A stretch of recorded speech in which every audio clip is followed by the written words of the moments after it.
Steve, thanks for joining us. I know we're doing signed copies of your book this lunchtime, entitled The Art of Centuries, and obviously a special century yesterday from Mr. Joe Root.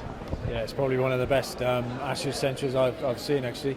Doing a bit of rugby reporting now rather than cricket, and I'm coming back to see the cricket here and to see how much Joe Root's come on in the last couple of years. For someone who was dropped at the end of the last Ashes down under, his game has come on massive. I think he's averaged 85 since then. So yeah, it was a superb century.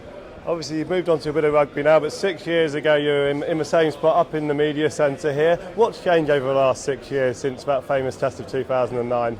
Yeah, I mean, to be here and report on an Ashes test in 2009 was remarkable, really. When I was playing, it was never something we'd have ever dreamt of. It was a bit of a ramshackle ground here, the pavilion on the other side of the ground. It was a bit of a dump, to be honest. It was a lovely ground, very homely, but the thought of there being a test match here one day was a distant dream. So yeah, to be here last time was superb. I'm not sure that much has changed since the last time. I mean, it was an excellent test match. I mean, Glamorgan's aim then was for it to be a really hospitable test, and they certainly looked after everybody very well then, and they're certainly doing that at this test match too.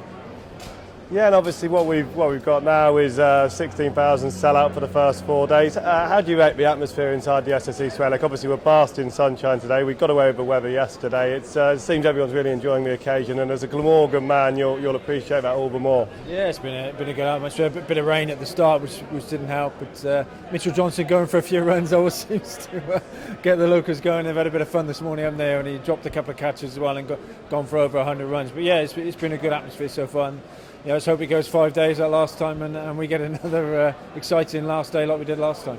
And just lastly, because I know I'm going to be swept away in a minute by the crowds wanting to get the book signed, what was the inspiration behind the book? What made you want to kind of pick up on that topic? Yeah, I mean, obviously I scored a few centuries in my career, but from a young age my dad always drummed into me that how important it was to score centuries if you were going to make a name for yourself in the game. He always drummed into me 80s, 90s, nobody ever noticed them, it was hundreds. So the inspiration probably came from my father at the very beginning.